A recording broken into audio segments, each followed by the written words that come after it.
Assalamualaikum warahmatullahi wabarakatuh. Ini adalah cerita malaikat Jibril dan Mikail yang menangis ketika Allah melaknat iblis. Iblis merupakan musuh bagi umat manusia. Sepanjang hidupnya, iblis sudah bersumpah kepada Allah Subhanahu wa taala bahwa ia akan berusaha untuk menyesatkan anak cucu Adam yang jauh dari jalan Allah agar mereka mau menjadi pengikutnya dan menjadi orang-orang yang tersesat. Untuk itu, marilah kita lebih mendekatkan diri kepada Allah Subhanahu wa taala agar kita tidak terhasut oleh tipu daya iblis. Tapi, tahukah Anda bahwa jauh sebelum Nabi Adam diciptakan, iblis adalah merupakan makhluk yang mulia di sisi Allah dan merupakan salah satu makhluk yang paling dihormati oleh malaikat. Kasih sayang Allah terbesar kepada iblis adalah bahwa yang pertama, dia telah mendapatkan taufik untuk menyembah Allah Subhanahu wa taala. Yang kedua, karena ibadahnya yang banyak, dia dimasukkan ke dalam kumpulan para malaikat. Dan sebaik-baik pertolongan Allah kepadanya adalah ia menjadi teman pendamping para malaikat sehingga dapat memahami keindahan, kesucian dan kebersihan mereka. Saking mulianya iblis pada masa itu, dalam sebuah kitab karangan Imam Al-Ghazali menyebutkan bahwa iblis itu sesungguhnya namanya disebut sebagai Al-Abid ataupun ahli ibadah pada langit pertama. Lalu langit yang kedua disebut Az-Zahid. Kemudian langit ketiga namanya disebut Al-Arif. Dan pada langit keempat namanya adalah Al-Wali. Pada langit kelima namanya disebut At-Taqi. Pada langit keenam namanya disebut Al-Kazin. Dan pada langit ketujuh namanya disebut Azazil. Manakala dalam Lauhul Mahfud ataupun Lauh Mahfud namanya ialah iblis. Dikisahkan iblis dulunya adalah ahli ibadah yang tidak pernah membangkang dan mengeluh terhadap perintah-perintah Allah. Ia pernah bersujud kepada Allah Subhanahu wa taala selama 1000 tahun lamanya dan ia sangat giat dalam beribadah. Bahkan iblis pernah menjadi Sayyidul Malaikat ataupun penghulu ataupun pemimpin para malaikat dan Khazinul Jannah ataupun bendahara surga. Namun, lama-kelamaan iblis menjadi sombong dan angkuh. Ia menganggap bahwa dirinya adalah makhluk yang paling tinggi derajatnya di antara makhluk-makhluk Allah yang lain. Hingga pada suatu saat, ketika Allah baru saja menciptakan Adam sebagai manusia, maka Allah memerintahkan iblis untuk bersujud kepada Adam. Lalu iblis berkata, "Adakah engkau mengutamakannya daripada aku, sedangkan aku lebih baik daripadanya? Engkau jadikan aku dari api, dan engkau jadikan Adam daripada tanah." Kemudian Allah berfirman kepada iblis, "Aku membuat apa yang aku kehendaki." Oleh karena itu, iblis memandang dirinya penuh keagungan. Maka dia enggan sujud kepada Adam karena ia merasa bangga dan sombong. Dia berdiri tegak hingga malaikat selesai bersujud. Ketika para malaikat mengangkat kepala mereka, mereka mendapati iblis tidak bersujud, sedang mereka telah selesai sujud. Maka para malaikat bersujud kembali untuk kali kedua karena bersyukur. Tetapi iblis telah dirasuki oleh sifat angkuh dan sombong, tetap enggan untuk sujud. Dia berdiri tegak dan berpaling dari para malaikat yang sedang bersujud.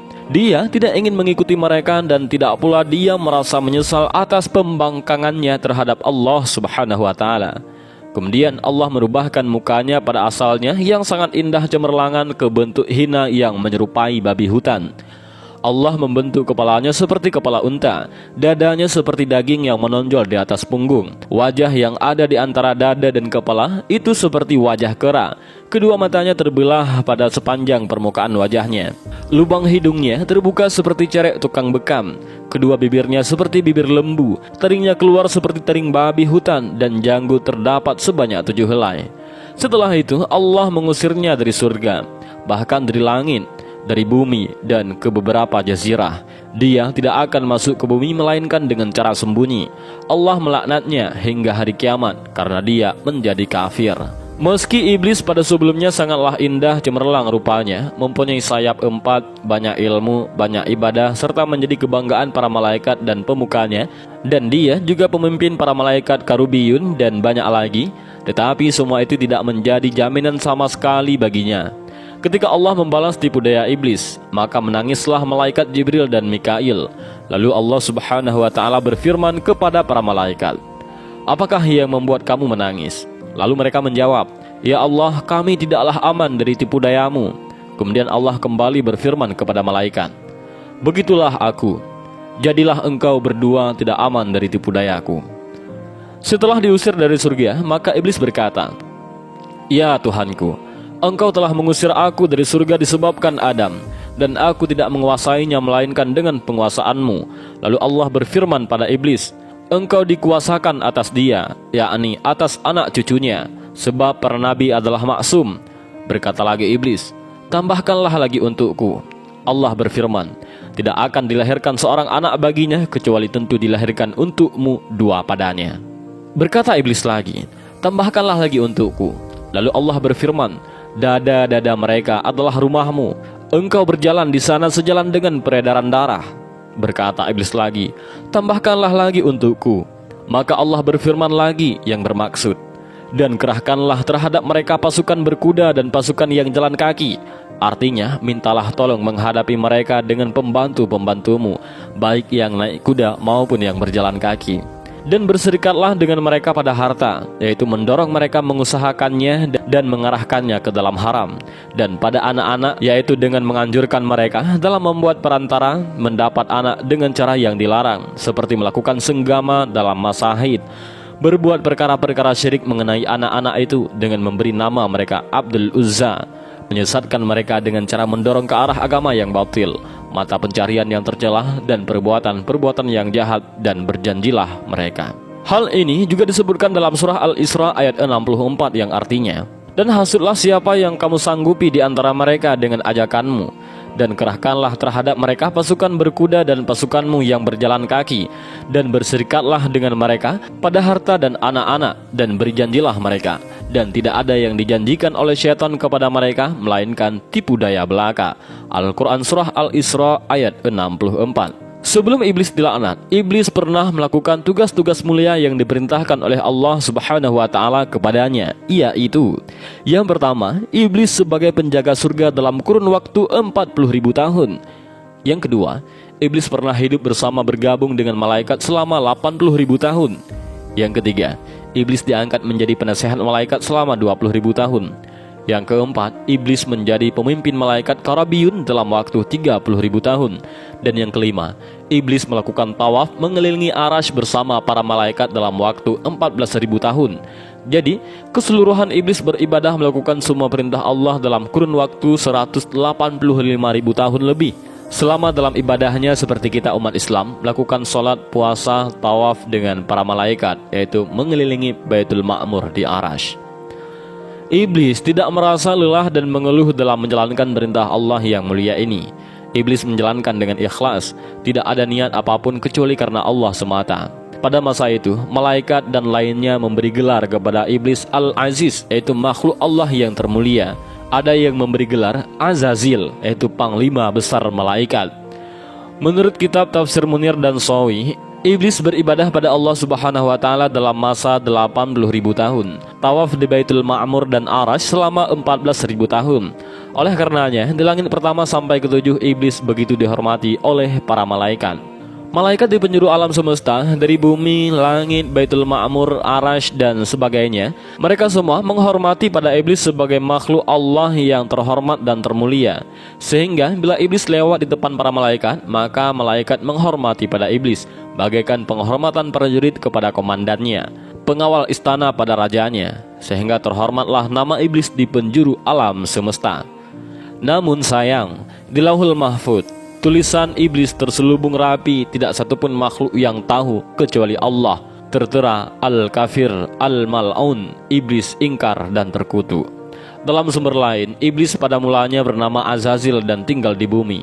Azazil adalah jin yang taat kepada Allah, dan memang iblis sebenarnya adalah dari golongan jin seperti pada firman Allah Subhanahu wa Ta'ala. Dan ingatlah ketika kami berfirman kepada para malaikat, sujudlah kepada Adam, maka sujudlah mereka kecuali iblis. Dia adalah dari golongan jin, maka ia mendurhakai Tuhannya. Al-Quran Surah Al-Kahfi ayat 50. Dia menyembah Allah Subhanahu wa Ta'ala selama 1000 tahun. Lalu Allah Subhanahu wa Ta'ala mengangkatnya ke langit pertama. Di langit pertama, Azazil beribadah menyembah Allah selama 1000 tahun. Kemudian dia diangkat ke langit kedua. Begitu seterusnya hingga akhirnya dia diangkat menjadi imam para malaikat. Apapun perintah Allah Subhanahu wa Ta'ala kepada malaikat juga adalah perintah baginya, karena dialah imam para malaikat yang memimpin malaikat.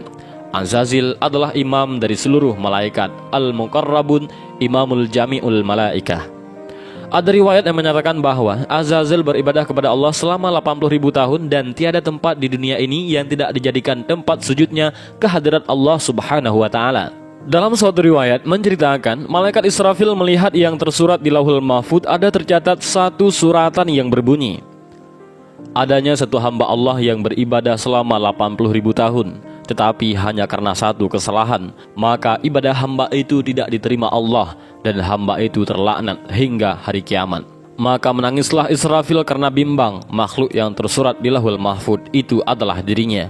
Maka diceritakanlah Israfil kepada segala malaikat pengalamannya melihat apa yang tersurat di Lauhul Mahfud. Maka menangislah sekalian para malaikat karena takut dan bimbang dengan nasib mereka. Lalu semua malaikat datang menemui Azazil yang menjadi imam para malaikat, agar Azazil mendoakan keselamatan dunia dan akhirat kepada seluruh malaikat. Azazil pun mendoakan keselamatan di dunia dan di akhirat kepada seluruh malaikat dengan doa, "Ya Allah, janganlah Engkau murka terhadap mereka para malaikat." Namun Azazil lupa untuk mendoakan keselamatan untuk dirinya. Setelah mendoakan semua para malaikat, Azazil terus menuju ke surga.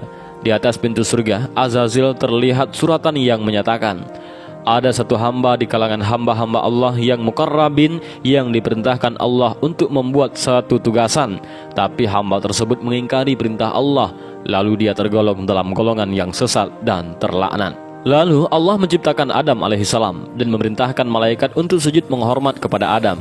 Azazil sebagai imam para malaikat sepatutnya lebih dulu bersujud memimpin para malaikat, tetapi dia menolak karena dia merasa bahwa dirinya lebih baik daripada Adam. Sementara para malaikat lain terus sujud tanpa dipimpin oleh Azazil. Bukan saja enggan sujud, Azazil malah sombong dan menjawab kepada Allah, "Dan ingatlah tatkala kami berfirman kepada para malaikat, sujudlah kamu semua kepada Adam, lalu mereka sujud kecuali iblis. Dia berkata, apakah aku akan sujud kepada orang yang engkau ciptakan dari tanah?" Al-Quran Surah Al-Isra ayat 61. Kesombongan iblis ini berpuncak pada iri hati dan kedengkian iblis terhadap Adam. Ia tidak terima karena Allah akan menciptakan Adam sebagai khalifah di bumi, karena ia merasa lebih mulia daripada Adam yang diciptakan dari tanah, sedangkan ia lebih mulia karena diciptakan dari api. Ia durhaka kepada Allah, takabur dan lupa akan dirinya di mata Allah. Tak seharusnya ia membangkang perintah Tuhannya. Maka setelah itu, iblis akhirnya diusir dari surga. Namanya dirubah menjadi iblis dan dia bersumpah akan menyesatkan manusia di bumi. Dia iblis berkata, "Terangkanlah kepadaku, inikah orangnya yang engkau muliakan atas diriku? Sesungguhnya keturunannya kecuali sebahagian kecil." Al-Quran Surah Al-Isra ayat 62. Kemudian Allah berfirman, Tuhan berfirman, "Pergilah barang siapa di antara mereka yang mengikuti kamu, maka sesungguhnya neraka jahanam adalah balasanmu semua, sebagai suatu pembalasan yang cukup." Al-Quran Surah Al-Isra ayat 63.